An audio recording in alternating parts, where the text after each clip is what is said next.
నేపాల్లో చిక్కుకున్న ఆంధ్రప్రదేశ్ వాసులను సురక్షితంగా స్వదేశానికి తీసుకురావడానికి ప్రభుత్వం ప్రత్యేక చర్యలు చేపట్టింది. మంత్రి నారా లోకేష్ వివరాలు వెల్లడించారు. కాఠ్మండు నుంచి 217 మంది ఆంధ్రప్రదేశ్ వాసులను గురువారం ప్రత్యేక విమానంలో విశాఖపట్నం, కడపలకు రప్పించే ఏర్పాట్లు పూర్తయ్యాయని చెప్పారు. బాధిత కుటుంబాలు ఆందోళన చెందవద్దని, ప్రభుత్వం వారితో పాటు ఉందని భరోసా ఇచ్చారు. అధికారులతో సమీక్ష నిర్వహించి అవసరమైన ఏర్పాట్లు చేయాలని ఇప్పటికే ఆదేశించినట్లు తెలిపారు.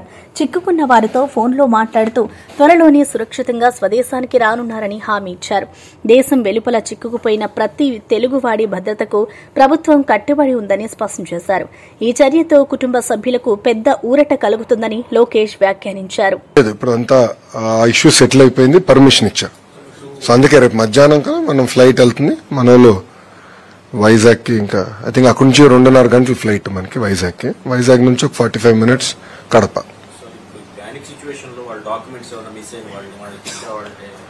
అదంతా మేము ట్రాక్ చేసుకుంటున్నాం. అదే ఇబ్బంది లేదు, మేము ట్రాక్ చేసుకుంటున్నాం. కావాలంటే కాపీస్ అని కూడా పంపిస్తాము. అలాంటి ఇబ్బంది అయితే ఏం లేదు. సో కొంతమంది పాపం వాళ్ళు బట్టలు పోగొట్టుకున్న వాళ్ళు ఉన్నారు, ఒకరిద్దరు పాస్పోర్ట్ పోయిన వాళ్ళు కూడా ఉన్నారు. అదే we are coordinating with embassy. Real time మేము కోఆర్డినేట్ చేసి అవసరమైన టెంపరరీ ట్రావెల్ డాక్యుమెంట్స్ అన్ని కూడా ఏర్పాటు చేస్తాం.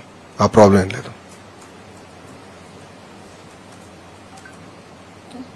Okay, no questions.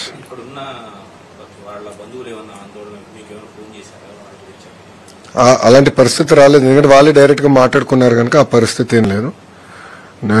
గ్రూప్ 1 అవినీతి కేసులో హైకోర్టు కాంగ్రెస్ ప్రభుత్వ అవకతవకలను బయటపెట్టిన వెంటనే సీఎం రేవంత్ మరోసారి డైవర్షన్ రాజకీయాలు మొదలుపెట్టారని మాజీ మంత్రి జగదీష్ రెడ్డి తీవ్ర విమర్శలు చేశారు.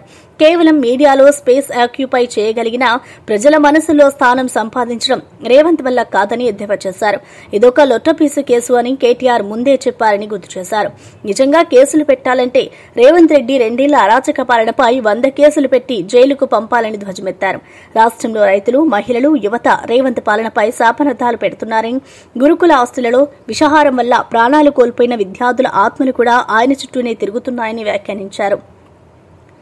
రైతులు యూరియా కొరకు పడిగాపులు కాస్తున్నా ప్రభుత్వం పట్టించుకోవడం లేదని ఆగ్రహం వ్యక్తం చేశారు. డ్రామాలు, డైవర్షన్ రాజకీయాలతో బీఆర్ఎస్ ను ఏమీ చేయలేరని హెచ్చరించారు. హైదరాబాద్ లో రోడ్ల నిర్వహణ, భద్రతా చర్యలు ప్రశంసనీయమని సుప్రీంకోర్టు రోడ్డు భద్రతా committee chairman justice Abhay Manohar అభినందించారు. బంజారాహిల్స్ తాజ్ కృష్ణ హోటల్లో జరిగిన రోడ్డు భద్రతా కమిటీ సమావేశంలో ఆయన ప్రసంగించారు. రోడ్డు ప్రమాదాలను తగ్గించేందుకు ప్రభుత్వం తీసుకుంటున్న చర్యలు ఫలితమిస్తున్నాయని పేర్కొన్నారు. ఈ సమావేశానికి తెలంగాణ రాష్ట ప్రధాన కార్యదర్శి రామకృష్ణారావు, హోంశాఖ ప్రత్యేక ప్రధాన కార్యదర్శి రవిగుప్తా, డీజీపీ జితేంద్ర, పురపాలక కార్యదర్శి Ilambarthi, GHMC commissioner Karnan, Hyderabad collector హరిచందనతో పాటు పలువురు ఉన్నతాధికారులు హాజరయ్యారు. రోడ్డు భద్రతపై మరిన్ని కఠిన చర్యలు తీసుకోవాలని, అవగాహన కార్యక్రమాలను విస్తరించాలని కమిటీ సూచించింది. ప్రజల ప్రాణ భద్రతే ప్రభుత్వ ప్రాధాన్యమని అధికారులు స్పష్టం చేశారు. కాబట్టి జరగాలి, కానీ ఫార్ములా పెట్టలేకపోవడం నీ చేతగాంతనం, నీకు జ్ఞానం లేకపోవడం, దానివల్ల రాష్ట్రానికి ఎంత ఉపయోగం అవుతుందో తెలియలేకపోవడం. నీకున్న జ్ఞానం పరిమితమైంది, తెలుసుకునే అలవాటు కూడా లేదు, ఇంకో నుంచి నేర్చుకునే అలవాటు కూడా లేదు. దాని మీద నేను కేసు పెడతా అని, కేసు నీ మీదనే పెడతాం, నీ మీదనే అవుతుంది.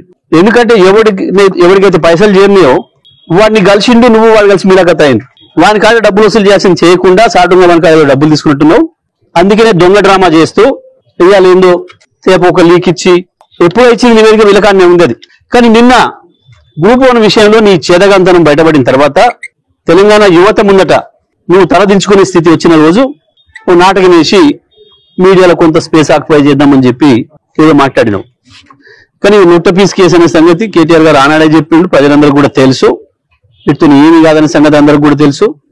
నిజంగా కేసు పెట్టాల్సి వస్తే నిన్ను 100 సార్లు జైలు వేయాల్సిన పరిస్థితి వచ్చింది ఈ 2 ఏళ్ల పరిపాలనలో.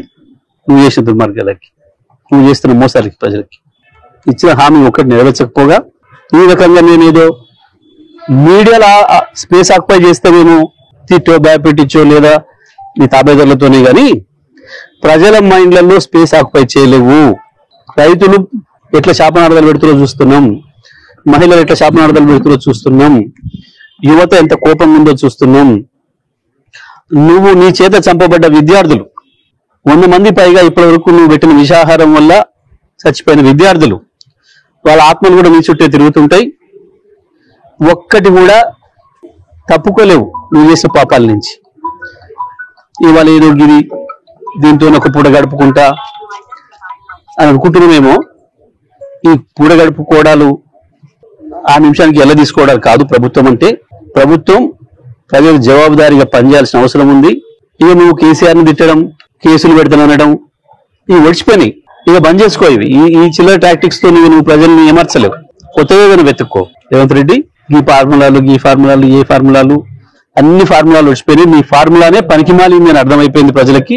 ఈ డైవర్షన్ ఫార్ములానే ఒక ఫాల్స్ అనే విషయం ప్రజలకు అర్థమైపోయింది. ఇక నువ్వు ఇప్పటికి ప్రజల్ని మోసం చేస్తా అనుకుంటే నీ తెలివి తక్కువతనం. ఈ పనికిమాలి అన్ని కూడా ఉంటాయి. రైతులు యూరియా కొరకు అవతల పడిగాపులు కాస్తున్నారు. వాళ్ళ శాపనార్థాలు కూడా ఏడికి పోవు, గుర్తుపెట్టుకో. ఇది కొత్తగా ఇయ్యాలేందో నువ్వు చెప్పలే. దీంతో ఏమో అయ్యేదేం లేదు. ఒక పూట మీడియాలో ఉంటే ఉండొచ్చు, కానీ నువ్వు శాశ్వతంగా తెలంగాణ ప్రజల దృష్టిలో మాత్రం ద్రోహిగానే మిగిలిపోతా ఉందలేం సందేహం లేదు. బహుశా నీకు ఎక్కువ కాలం కూడా లేనట్టుంది, సమయం కూడా దగ్గర పడ్డట్టుంది. ఎందుకంటే నువ్వు చేస్తున్న పనితోని మూడి మందం బహిరంగానే బయట పెట్టుకున్నావు సిబిఐకి ఇవ్వడంతో. బహుశా మీ నాయకుడు ఇప్పుడు కళ్ళు తెరిచినట్టున్నాడు. ఇప్పటికి అర్థమైనట్టుంది పైన కూడా మీ బంధం. BRS working president KTR Congress పై ఘాటు వ్యాఖ్యలు చేశారు. కాంగ్రెస్ కు ఓటు వేయడం అంటే మీ ఇల్లు మీరు కూలగొట్టుకున్నట్లే అవుతుందని స్పష్టం చేశారు. పేదల ఇల్లు కూలగొట్టడానికే హైడ్రా బృందాలు వెళ్తాయని, పేదల ఇల్లు మాత్రం ఎప్పటికీ తాకవని మండిపడ్డారు. జూబ్లీహిల్స్ ఉప ఎన్నికల్లో ప్రజలు బీఆర్ఎస్ అభ్యర్థిని గెలిపించాల్సిందేనని పిలుపునిచ్చారు. మనం కేసీఆర్ సైనికులమని, ఆయన మళ్లీ ముఖ్యమంత్రి కావాలంటే ప్రజల మద్దతు అవసరమని తెలిపారు. కాంగ్రెస్ పాలనలో పేదలకు నష్టం తప్ప మేలు జరగదని హెచ్చరించారు. ఉప ఎన్నిక ఫలితం రాష్ట భవిష్యత్తును నిర్ణయిస్తుందని, ప్రతి ఓటు బీఆర్ఎస్ బలాన్ని పెంచుతుందని కేటీఆర్ వ్యాఖ్యానించారు. మీ సమస్యను నా సమస్యను కాదు, నగరంలో అందరి సమస్య. మీరు చూస్తున్నారు, హైడ్రా అనేది పెద్దవాళ్ళ ఇంటి మీదకి పోదు. రేవంత్ రెడ్డి అన్నగాడు ఇక్కడనే ఉంటాడు, తిరుపతి రెడ్డి అని. దుర్గం చెరువు పక్కకు నీళ్ళల్లో కట్టిండి ఇల్లు FTL. ఆడికి మాత్రం పోదు హైడ్రా. ఎందుకు? ముఖ్యమంత్రి అన్న కదా, పోతే ఉద్యోగం పోతుంది కదా, ఆడికి పోదు. ఆడికి పోతుంది, రేమత్ నగర్ పోతుంది, బోరబండ పోతుంది, యూసఫ్గూడ పోతుంది, షేక్పేట పోతుంది, ఎర్రగడ్డ పోతుంది. మీ దగ్గర ఉండే బస్తీలకు మాత్రం బరాబర్ వస్తుంది. కులగొడితే పేదవాడిని అడిగేటోడేవాడు? గోపన్న లేడు కదా. గోపన్న ఉంటే బరాబర్ వచ్చి అడ్డం నిలబడుతుండే. గోపన్న లేడు కదా, ఇక అడిగేటోడు ఎవడున్నాడు? మేము చూసుకుంటాం, జూబ్లీహిల్స్ దున్ని పారేస్తాం అనే దాంతో పైసలు కొడతాం. అవసరమైతే ఆఖరికి ఓటుకి ఇంత కొడితే గరీబ్ గాళ్ళు మాకే అయిపోతే ఎవరికెత్తారు అనే ధైర్యము ఇలా కాంగ్రెస్ వాళ్ళు ఆ ధీమాతో ఉన్నారు. నేను మీ అందరినీ మనస్ఫూర్తి కోరుతా ఉన్నాను, దయచేసి ఒక్కొక్క ఓటు కీలకం. పెద్దలు ఎల్ రమణ గారు, రవీంద్రరావు గారు ఇప్పటిదాకా చెప్తా ఉన్నారు. మనమందరం కూడా కేసీఆర్ గారి గులాబీ సైనికులం. బీఆర్ఎస్ నేత రాకేష్ రెడ్డి కాంగ్రెస్ పార్టీపై తీవ్ర స్థాయిలో విరుచుకుపడ్డారు. కాంగ్రెస్ అంటేనే స్కామ్ల పార్టీ అని వ్యాఖ్యానించారు. ఇటీవల వెలుగులోకి వచ్చిన గ్రూప్ 1 అవకతవకల వెనుక కాంగ్రెస్ నాయకులే ఉన్నారని ఆరోపించారు. దొంగలు ఊర్లు పంచుకున్నట్లు కాంగ్రెస్ దొంగలు కలిసి గ్రూప్ 1 ఉద్యోగాలను పంచుకున్నారు అని ఘాటుగా వ్యాఖ్యానించారు. ప్రజలకు న్యాయం చేయాల్సిన ప్రభుత్వం నిరుద్యోగుల భవిష్యత్తును అనగదొక్కుతూ అవినీతికి పాల్పడిందని మండిపడ్డారు. కాంగ్రెస్ పాలనలో ప్రతి రంగం అవినీతి కూకటి వేలల్లా విస్తరిస్తోందని, యువతను మోసం చేస్తున్నారని రాకేష్ రెడ్డి ధ్వజమెత్తారు. నిరుద్యోగ యువతకు న్యాయం చేయాలని, అవకతవకలపై పూర్తి స్థాయిలో విచారణ జరపాలని డిమాండ్ చేశారు. కాంగ్రెస్ పాలనలో నిజాయితీ, పారదర్శకత అనే మాటలకే అర్థం లేకుండా పోయిందని రాకేష్ రెడ్డి వ్యాఖ్యానించారు. కాంగ్రెస్ అంటేనే అది స్కామ్ల పార్టీ. దాని సహజత్వాన్ని కోల్పోకుండా చివరకు గ్రూప్ 1 లో కూడా ఒక స్కామ్ చేయడం చాలా చాలా దురదృష్టకరం. ఈరోజు నిరుద్యోగుల పరిస్థితి ముందు గోయి వెనుక నొయ్యి అన్న చిన్నంగా ఈరోజు ఉన్నది. ఎందుకంటే ఏళ్ల తరబడి ఒక నోటిఫికేషన్ కోసం ఎదురు చూస్తే ఆ నోటిఫికేషన్ కాస్త గద్దల్లాగా ఎత్తుకోబోయి దొంగలు ఊరు వంచుకున్నట్టు ఈరోజు అంగట్లో సరుకుల్లాగా ఈరోజు ఉద్యోగాలను పంపిణీ చేయడం చాలా దుర్మార్గము. నిన్న హైకోర్టు తీర్పు వస్తే ఈ రోజు వరకు కూడా TGPSC స్పందించకపోవడం చాలా దురదృష్టకరం. ఇది నిన్న తీర్పు వస్తే హైకోర్టు తీర్పును మేము గౌరవిస్తాం, మేము నిరుద్యోగులకు న్యాయం చేస్తాము, ఈ విద్యార్థులకు న్యాయం చేస్తామని ఎందుకు చెప్తలేరని చెప్పి ఈ సందర్భంగా మేము ప్రశ్నిస్తా ఉన్నాము. ఇక్కడికి వస్తే ఈరోజు చాలా మంది నిరుద్యోగులు చాలా మంది గేట్ల దగ్గర వేచి చూస్తున్నారు. చైర్మన్ ని కలవాలి, సెక్రటరీని కలవాలి, మా గోడును వెళ్లబుచ్చాలని చెప్పి వాళ్ళు ఎదురు చూస్తుంటే ఈరోజు పోలీసులను పెడతారు. పేరుకేమో ప్రజాపాలన, కానీ చేసేది పోలీసుల పాలన. మీరు నిజాయితీగా ఉద్యోగాలు ఇస్తే ఈరోజు 100 మంది పోలీసులు ఎందుకు పెట్టిల్లు, ఇన్ని జీబులను ఎందుకు పెట్టిల్లు, ఇన్ని వ్యాన్లను ఎందుకు పెట్టిల్లు ఒక్కసారి స్పష్టం చేయాల్సిందిగా ఈ సందర్భంగా కోరుతా ఉన్నాము. ఏది ఏమైనా ఎంతమంది పోలీసులను పెట్టినా, ఎన్ని బ్యారికేడ్లను పెట్టినా, ఎన్ని వ్యాన్లను పెట్టినా తప్పకుండా బీఆర్ఎస్ పార్టీ నిరుద్యోగులకు న్యాయం జరిగేంత వరకు పోరాటం చేస్తుంది. కాబట్టి ఈరోజు కేటీఆర్ గారి సూచన మేరకు పెద్దల సమక్షంలో మేము టీజీపీఎస్సీ సెక్రటరీని కలవడం జరిగింది. చైర్మన్ గారు ఎందుకు లేరో మరి వారే సమాధానం చెప్పాలి. మరి ఇప్పటికైనా కాంగ్రెస్ ప్రభుత్వం నిరుద్యోగులను న్యాయం చేస్తామని ముందుకు రావాల్సిందిగా, చేసిన తప్పుకు క్షమాపణ కోరాల్సిందిగా ఈ సందర్భంగా మేము డిమాండ్ చేస్తున్నాం. సికింద్రాబాద్ కంటోన్మెంట్ లో ప్రజా సమస్యల పరిష్కారం కోసం కంటోన్మెంట్ వాణి కార్యక్రమం నిర్వహించామని ఎమ్మెల్యే శ్రీ గణేష్ తెలిపారు. ప్రజల నుంచి అందిన దరఖాస్తులను పరిశీలించి వాటి పరిష్కారానికి తక్షణ చర్యలు తీసుకుంటామని హామీ ఇచ్చారు. అభివృద్ది పనుల కోసం అవసరమైన నిధులను సమకూర్చి ప్రాంతాన్ని మరింత అభివృద్ది చేస్తామని ఆయన పేర్కొన్నారు. కేంద్ర రాష్ట ప్రభుత్వ అధికారుల దృష్టికి సమస్యలను తీసుకెళ్లి వీలైనంత త్వరగా పరిష్కరించేందుకు కృషి చేస్తానని తెలిపారు. ప్రజలతో నేరుగా మమేకమై వారి సమస్యలు తెలుసుకోవడమే ఈ కార్యక్రమం లక్ష్యమని గణేష్ వివరించారు. ప్రజల విశ్వాసాన్ని నిలబెట్టేలా పనిచేస్తామని భరోసా ఇచ్చారు.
బీఆర్ఎస్వీ రాష్ట అధ్యకుడు గెల్లు శ్రీనివాస్ యాదవ్ కాంగ్రెస్ ప్రభుత్వంపై తీవ్ర స్థాయిలో విరుచుకుపడ్డారు. హైకోర్టు ఆదేశాలను పాటించి ఇప్పటికైనా గ్రూప్ 1 పరీక్షలను రద్దు చేయాలని డిమాండ్ చేశారు. మరోసారి అప్పీలుకు వెళ్లకుండా వెంటనే పరీక్షను రద్దు చేయాలని స్పష్టం చేశారు. నిరుద్యోగ యువత భవిష్యత్తుతో ఆటలాడడం కాంగ్రెస్ ప్రభుత్వానికి అలవాటైందని మండిపడ్డారు. విద్యార్థుల నాణ్యమైన డిమాండ్లను విస్మరిస్తూ అవినీతికి కవచంగా వ్యవహరిస్తున్నారని ఆరోపించారు. రేపు రేవంత్ ప్రభుత్వం టీజీపీఎస్సీకి వ్యతిరేకంగా రాష్ట వ్యాప్తంగా ఉన్న అన్ని విశ్వవిద్యాలయాలు, జిల్లా కేంద్రాల్లో నిరసనలు చేపడతామని హెచ్చరించారు. విద్యార్థుల వెనుక బీఆర్ఎస్వీ బలంగా నిలుస్తోందని, అవసరమైతే పెద్ద ఎత్తున ఉద్యమానికి సిద్దమని తెలిపారు. యువతను మోసం చేసే విధానాలను బహిర్గతం చేయడమే తమ లక్ష్యమని గెల్లు శ్రీనివాస్ యాదవ్ అన్నారు. పాటిస్తూ మళ్ళీ ఎందుకంటే ఇంతమంది 20,000 పైగా మంది అభ్యర్థుల వాల్యుయేషన్ చేయడం సాధ్యం కాదు. మొన్ననే మీరు చేయలేకపోయారు కాబట్టి, మీ దగ్గర చేసే సత్తా లేదు కాబట్టి ఇప్పటికైనా పబ్లిక్ సర్వీస్ కమిషన్ మొండి వైఖరి పోకుండా మళ్ళీ ఎగ్జామ్ కండక్ట్ చేయాలని చెప్పి వాళ్ళు పబ్లిక్ సర్వీస్ కమిషన్ ఇవాళ మేము డిమాండ్ ఇస్తా ఉన్నాం. లక్షలాది మంది గ్రూప్ 1 అభ్యర్థులు ఎదురు చూస్తా ఉన్నారు. ఈ పరీక్షల్లో అవకతవకలు జరిగినాయి. వీళ్ళు చాలా సిగ్గు లేకుండా పబ్లిక్ సర్వీస్ కమిషన్ 2011లో ఏ విధంగా డబుల్ ఆర్టికల్ ఇష్యూ చేసామో ఇవాళ కూడా అదే ఇష్యూ చేసాం తప్ప మేము కొత్తగా మేము ఏం చేయాలని చెప్పి ఇవాళ వాళ్ళ తప్పును కప్పిపుచ్చుకునే ప్రయత్నాన్ని వాళ్ళు చేయడం జరుగుతా ఉంది. 2011 సంవత్సరంలో ఉమ్మడి ఆంధ్రప్రదేశ్ రాష్ట్రంలో ఆనాడు డబుల్ ఆర్టికల్ ఇచ్చి పోస్టులు అమ్ముకున్నారని చెప్పి ఆనాడు public service commission chairman Venkatarama Reddy గారికి వ్యతిరేకంగా ఆ రోజు మేము పోరాటం చేశాం. ఆ రోజు కాంగ్రెస్ ప్రభుత్వంలో పోరాటం చేశాం. ఇవాళ కూడా మళ్ళీ కాంగ్రెస్ ప్రభుత్వంలో ఇవాళ వ్యతిరేకంగా పోరాడాల్సిన పరిస్థితి వచ్చింది. విద్యార్థులు గ్రూప్ 1 చదువుకోవాలన్నా పబ్లిక్ సర్వీస్ కమిషన్ కు వ్యతిరేకంగా నిరంతరం పోరాటం చేయాలన్నా ఒకసారి ఆలోచన చేయాలని చెప్పి కోరుతా ఉన్నా. ఇప్పటికైనా ప్రభుత్వం మొండి వైఖరి ఇవ్వకుండా, అప్పీల్ ఇవ్వకుండా, డివిజన్ బెంచ్ ఇవ్వకుండా, సుప్రీంకోర్టు ఇవ్వకుండా ఎగ్జామ్ రద్దు చేసి మళ్ళీ కొత్త ఎగ్జామ్ ను కండక్ట్ చేయాలని చెప్పి ప్రభుత్వాన్ని మేము డిమాండ్ ఇస్తా ఉన్నాం. రేపు బీఆర్ఎస్ ఆధ్వర్యంలో రాష్ట్ర వ్యాప్తంగా కూడా అన్ని విశ్వవిద్యాలయాల్లో కూడా అన్ని జిల్లా కేంద్రాల్లో కూడా ఈ ప్రభుత్వానికి వ్యతిరేకంగా పబ్లిక్ సర్వీస్ కమిషన్ వ్యతిరేకంగా దిష్టి బొమ్మల కార్యక్రమం చేయాలని చెప్పి నిరసన కార్యక్రమం చేయాలని చెప్పి ఇవాళ విద్యార్థులకు అందరికీ వాళ్ళని పిలుపునిస్తా ఉన్నాం. ఈ పిలుపులో ప్రతి నిరుద్యోగి కూడా స్వచ్ఛందంగా పాల్గొనాలి. ప్రభుత్వానికి బుద్ధి వచ్చే విధంగా పబ్లిక్ సర్వీస్ కమిషన్ కూడా బుద్ధి వచ్చే విధంగా అందరూ పార్టిసిపేట్ చేయాలని చెప్పి కోరుతా ఉన్నాం. జై తెలంగాణ. గ్రూప్ 1 మెయిన్స్ పరీక్ష పత్రాల పునఃమూల్యాంకనపై హైకోర్టు ఇచ్చిన తీర్పు కాంగ్రెస్ ప్రభుత్వానికి చెంపపెట్టు లాంటిదని బీజేపీ రాష్ట అధ్యకుడు రామచంద్రరావు అన్నారు.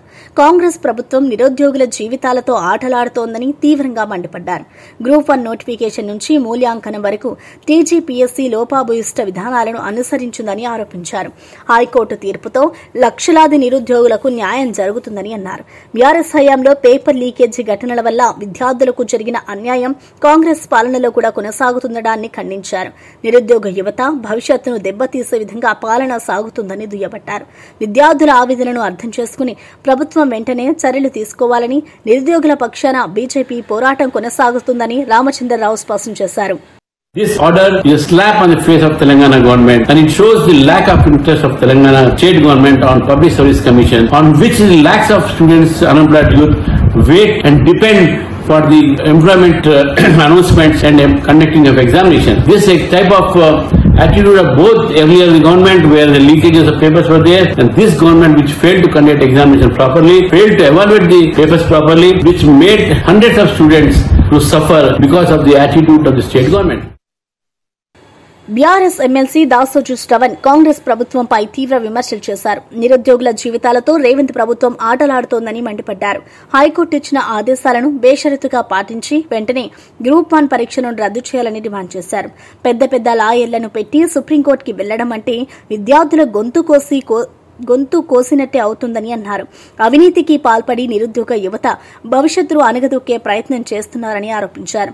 గ్రూప్ 1 అవకతవకల వెనుక ఉన్న వారిని గుర్తించేందుకు సమగ్ర విచారణ జరపాలని డిమాండ్ చేశారు. దోషులు ఎవరైనా వారిని బహిర్గతం చేసి కఠిన శిక్షలు విధించాల్సిన అవసరం ఉందని స్పష్టం చేశారు. నిరుద్యోగ యువత న్యాయం కోసం బీఆర్ఎస్ పోరాటం కొనసాగిస్తుందని, ప్రజాస్వామ్యాన్ని రక్షించేందుకు అన్ని వర్గాలు ముందుకు రావాలని దాసోజు శ్రవణ్ పిలుపునిచ్చారు. వాళ్ళ స్వంత పరీక్ష అయినట్టుగా ఇష్టం వచ్చినట్టు నిర్వహించి ఇవాళ చేయకూడని తప్పులన్నీ కూడా చేస్తున్నారు. నిన్న హైకోర్టు వాళ్ళకి చేతులు ఎత్తి దండం పెట్టాలా, వాళ్ళ కాళ్లు కడిగి దండం పెట్టాలనిపిస్తా ఉంది హైకోర్టు వారికి. 227 పేజీల జడ్జిమెంట్ ఇచ్చినారు. ఆ జడ్జిమెంట్ లో ఉన్నటువంటి ఒక పదం రేవంత్ రెడ్డి గారి ప్రభుత్వానికి, టీజీపీఎస్సీకి చెంప చెల్లు అనిపించినట్టుగా ప్రతి పదాన్ని కూడా ఆ జడ్జిమెంట్ లో రాసిండ్రు. మానవత్వం ఉన్నటువంటి ఏ మంత్రి అయినా, ముఖ్యమంత్రి అయినా, ఐఏఎస్ ఆఫీసర్ అయినా, బ్యూరోక్రాట్ అయినా ఒకసారి ఆ జడ్జిమెంట్ చదివిన తర్వాత మాట మాట్లాడకుండా హైకోర్టు తీర్పును వెంటనే అమలు చేస్తూ మొత్తానికి గ్రూప్ 1 పరీక్షను మళ్ళా రీకండక్ట్ చేయవలసిన అవసరం ఉంది. అది హాల్ టికెట్ల వితరణ విషయంలో కావచ్చు, ఒకే సెంటర్ లో ఇష్టం వచ్చినట్టు అభ్యర్థులను సీరియల్ గా పెట్టడం కావచ్చు, ఒకే సెంటర్ లో ఇష్టం వచ్చిన ర్యాంకులు ఇవ్వడం కావచ్చు, తెలుగు మీడియం వాళ్ళ నోళ్లలో మన్ను కొట్టే విధంగా, వాళ్ళ జీవితాలు చెలగాటమాడే విధంగా వాళ్ళకు మార్కులు తక్కువ ఇవ్వడం కావచ్చు. ఇట్లా పుంకాలుగా ఆ జడ్జిమెంట్ లో ఉన్న అంశాలన్నీ కూడా చదివిన తర్వాత ఇది టీజీపీఎస్సీ కాదు, ఇది తెలంగాణ నిరుద్యోగుల పార్టీ శాపం అనేటువంటి రీతిలో కనబడ్డది. రేవంత్ రెడ్డి గారు, ఈ ప్రభుత్వం, ఈ టీజీపీఎస్సీ ఇద్దరు కూడా బాధ్యులైన విషయం కనబడ్డది. వాస్తవం ఏంటంటే గ్రూప్ 1 ఎగ్జామినేషన్ నోటిఫికేషన్ వచ్చినప్పటి నుండి విద్యార్థుల జీవితాలతో చెలగాటమాడుతా ఉన్నారు. జీవో 29 అని చెప్పని ఒక దొంగ జీవో పట్టుకొచ్చినారు. ఈ జీవో తప్పు. ఈ జీవోలో ఉన్నటువంటి అంశాల వల్ల ఈ రాష్ట్రంలో ఉన్న ఎస్సీలు, ఎస్టీలు, బీసీలు వర్గాలకు, అడగలొక్కబడ్డ వర్గాలకు అన్యాయం అవుతుందని చెప్పని సహేతుకంగా ఆధారాలతో చూపెట్టినప్పటికీ కూడా జీవో 29 లో ఒంటెత్తు పోకడతో దున్నపోత మీద నీళ్లు పడ్డట్టుగా వ్యవహరించి ఆ జీవో 29 అమలు చేసే ప్రయత్నం చేసినారు. సరే, ప్రిలిమ్స్ అయిపోయింది. కనీసం మెయిన్స్ ఎగ్జామ్ అన్నా చక్కగా నిర్వహిస్తారా అంటే దాన్ని కూడా పూర్తిగా లోపభూయిష్టంగా నిర్వహించినారు. ఇంతకుముందు పెద్దలు ఆర్ఎస్ ప్రవీణ్ కుమార్ గారు చెప్పినట్టుగా మొత్తానికి గ్రూప్ 1 ఉద్యోగాలన్నీ కూడా అమ్ముకున్నారు ఏమో అని చెప్పని అనుమానం కలుగుతా ఉంది. లేకపోతే మెడకాయ మీద తలకాయ ఉన్నవాడు ఎవడైనా సరే, అడ్మినిస్ట్రేటివ్ రూల్స్ పట్ల కనీస అవగాహన ఉన్నవాడైనా సరే, టీజీపీఎస్సీ రూల్స్ ను అమలు చేయాలని చిత్తశుద్ధి ఉన్నవాడు ఎవడు కూడా ఈ రకమైనటువంటి ఒక తప్పులు కూడా చేయరు. నేను తెలంగాణలో ఉన్న నిరుద్యోగులకు, విద్యార్థులకు, అధ్యాపకులకు అందరికీ విజ్ఞప్తి చేస్తాను. ఒకసారి ఆ 220 పేజీల జడ్జిమెంట్ కాపీని చదివితే రేవంత్ రెడ్డి నిజ రంగు బయటపడుతుంది, టీజీపీఎస్సీ నిజ రంగు బయటపడుతుంది. కాబట్టి మేము బీఆర్ఎస్ పార్టీ తరపు నుండి ఈ రోజు ఇక్కడికి వచ్చినాము. మళ్ళా మా గెల్లు శ్రీనివాస్ గారు విద్యార్థి నాయకులు వారు వివరంగా భవిష్యత్ కార్యాచరణ ప్రకటిస్తారు. కానీ మేము ఇవాళ కేటీఆర్ గారి యొక్క ఆదేశాల మేరకు మేము ఇక్కడికి వచ్చాము. వచ్చి మేము కమిషన్ వారికి ఒకటి బేషరతుగా మీరు హైకోర్టు ఆర్డర్ అమలు చేయండి. We are hearing the news that ఏదో రిట్ అపీల్ చేస్తాం, పెద్ద పెద్ద లాయర్లను పట్టుకొస్తాం, పెద్ద పెద్ద లాయర్లను పట్టుకొచ్చి మేము డబ్బులున్న లాయర్లను పట్టుకొచ్చి మేము ఏదో మ్యానిపులేట్ చేస్తాము, రిట్ అపీల్ చేస్తాము, ఫస్ట్ కోర్టుకు పోతామని చెప్పని అంటున్నారు. ఏ కోర్టుకు పోయినా నిర్దాక్షిణ్యంగా మీరు నిరుద్యోగుల గొంతు కోసినట్టే. మీ దగ్గర డబ్బులు ఉండొచ్చు, పెద్ద పెద్ద రాయలు రావచ్చు, రిట్ అపీల్ చేయొచ్చు, సుప్రీంకోర్టు పోవచ్చు, ఇంకెక్కడికైనా పోవచ్చు. మీరు వేసే ప్రతి అడుగు తెలంగాణ నిరుద్యోగ విద్యార్థుల యొక్క భవిష్యత్తును సర్వనాశనం చేసినట్టే, కాల రాసినట్టే అనే విషయాన్ని రేవంత్ రెడ్డి గారు టీజీపీఎస్సీ తెలుసుకోవాలని చెప్పని హుందాతనం ఉండాలా. చేసిన తప్పును కోర్టు ఇంత స్పష్టంగా చెప్పిన తర్వాత హుందాతనంతో తప్పును ఒప్పుకొని ఆ పరీక్షను పూర్తిగా రద్దు చేస్తే మీకు కూడా మానవత్వం ఉంది, విజ్ఞత ఉంది అని చెప్పని ప్రజలు అనుకుంటారు. కాబట్టి ఈ యొక్క పరీక్షను రిటపీల్ అని చెప్పని హైకోర్టు ఆర్డర్ వ్యతిరేకంగా పోకుండా వెంటనే రద్దు చేయాలని చెప్పని. నిర్మల్ జిల్లా బాసరాలో 30 పడకల ఆధునిక ఆసుపత్రి శంకుస్థాపన ఘనంగా జరిగింది.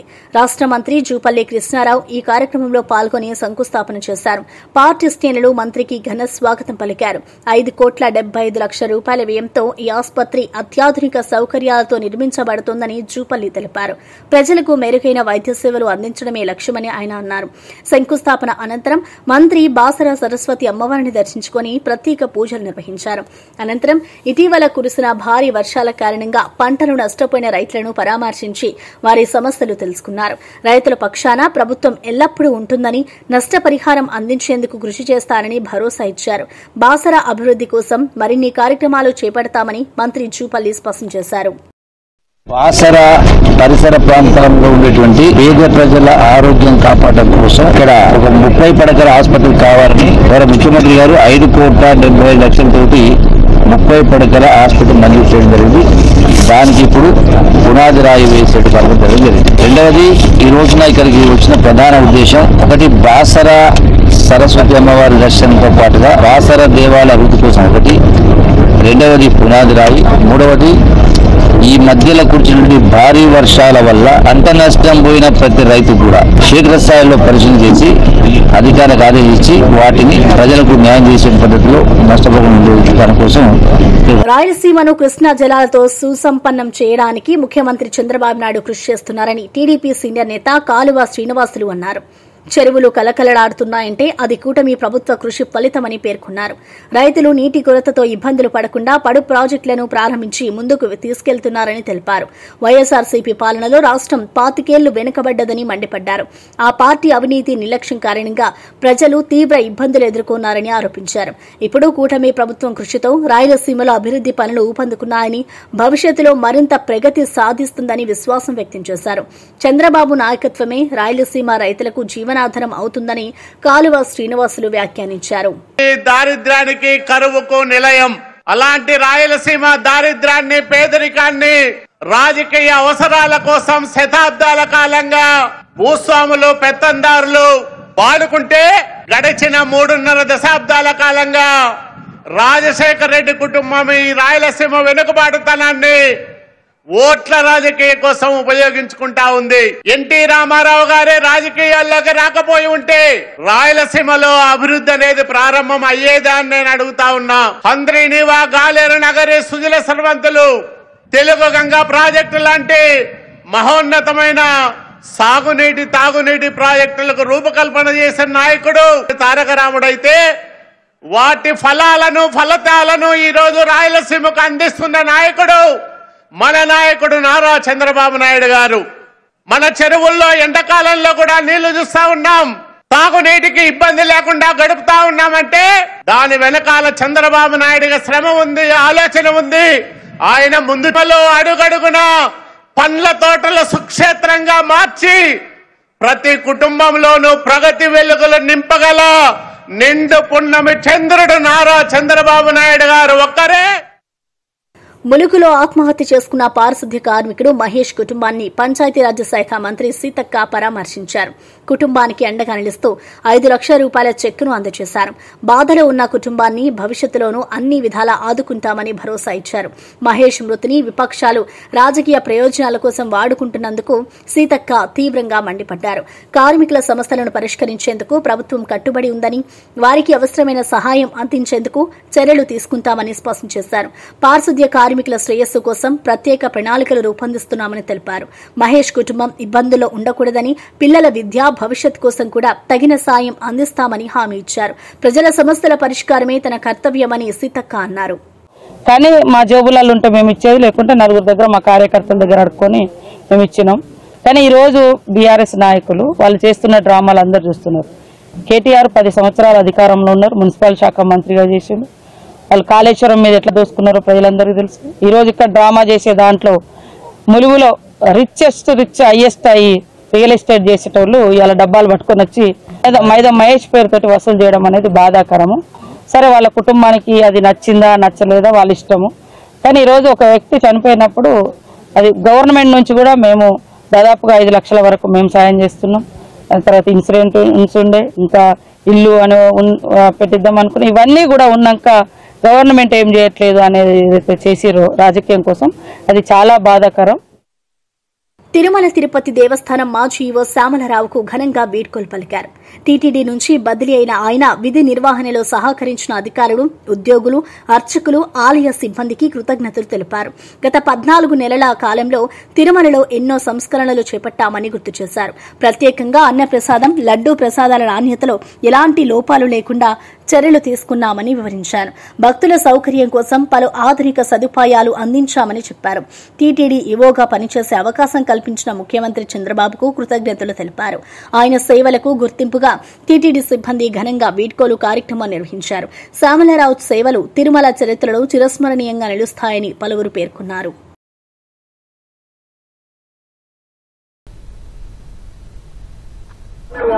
ఈ గత 14 నెలల్లో ఎన్నో సంస్కరణలు తీసుకొచ్చాం. భక్తుల సౌకర్యాలు మెరుగుపరచడం, అలాగే ఈ ప్రాంతం యొక్క పవిత్రతని కాపాడడం, అలాగే పెంపొందించడం, అలాగే ఎన్నో కార్యక్రమాలు వచ్చే 25 సంవత్సరాల వరకు వెనక చూసుకోవాల్సిన అవసరం లేకుండా లడ్డూ ప్రసాదాల విషయంలో కానీ అన్నప్రసాదాలు, అన్నదానం, క్యూ లైన్ మేనేజ్మెంట్, అలాగే ఎన్నో కార్యక్రమాలను చేపట్టడం జరిగింది. అలాగే ఎన్నో సంస్కరణలు కూడా ఇక్కడ అభివృద్ధి కార్యక్రమాలు కూడా ఇక్కడ ప్రారంభించడం జరిగింది. అలాగే ఎన్నో కార్యక్రమాలు బోర్డు ద్వారా అనుమతులు పొంది ఇక్కడ అభివృద్ధి చేయడానికి ప్రణాళికలు కూడా జరుగుతున్నాయి. ఇవన్నీ కూడా భవిష్యత్తులో వచ్చే అధికారులు తప్పకుండా వాటిని టేకప్ చేసి ఇవి సంపూర్ణంగా సంపూర్తి చేస్తారని ఆశిస్తున్నాను. కర్నూలులోని ఓరవకల్లు రాక్ గార్డెన్ అద్భుత ప్రకృతి సౌందర్యానికి నిదర్శనమని పర్యాటక శాఖ మంత్రి కందుల దుర్గేష్ అభిప్రాయపడ్డారు. అనంతపురం నుంచి కర్నూలుకు చేరుకున్న ఆయన విజయవాడ వెళ్లే విమానానికి సమయం ఉండడంతో ఆకస్మికంగా రాక్ గార్డెన్ ను సందర్శించారు. సహజ సిద్దంగా ఏర్పడిన ఈ రాళ్ల తుళ్లు విశేషంగా ఆకట్టుకున్నాయని అన్నారు. పర్యాటకులను మరింత ఆకర్షించేలా సదుపాయాలను అభివృద్ది చేయాలని అధికారులకు సూచించారు. ఈ ప్రదేశాన్ని అంతర్జాతీయ స్థాయిలో ప్రాచుర్యం పొందేలా చర్యలు తీసుకుంటామని హామీ ఇచ్చారు. ఓరవకల్లు రాక్ గార్డెన్ అభివృద్ది పర్యాటక రంగానికి ఊతమివ్వడమే కాకుండా స్థానికులకు ఉపాధి అవకాశాలు కల్పిస్తుందని మంత్రి దుర్గేష్ స్పష్టం చేశారు. వాటర్ ఫ్లో, లక్షల సంవత్సరాలుగా ఏర్పడినటువంటి ఈ రాక్స్ ఇవన్నీ కూడా చూపర్లని విశేషంగా ఆకర్షిస్తున్నాయి. దాంతోపాటు ఈ హరిత రిసార్ట్స్ కూడా చాలా అద్భుతంగా ఉన్నాయి. అందుకే ఇక్కడ బాహుబలి లాంటి సూపర్ డూపర్ హిట్ అయినటువంటి సినిమా షూటింగ్ కూడా జరిగింది. డాకు మహారాజు షూటింగ్ జరిగింది. అదేవిధంగా రాబోయే రోజుల్లో కూడా చాలా షూటింగ్లు జరుగుతున్నాయి. కనుక ఈ ప్రదేశాన్ని మరింతగా అభివృద్ధి చేసి రాబోయే రోజుల్లో ప్రపంచ పర్యాటకులందరూ కూడా దీన్ని చూడడానికి విశేషంగా వచ్చే విధంగా మనం కార్యక్రమాన్ని చేపడతాం అనేటువంటి వాటిని ఈ సందర్భంగా తెలియజేస్తాం.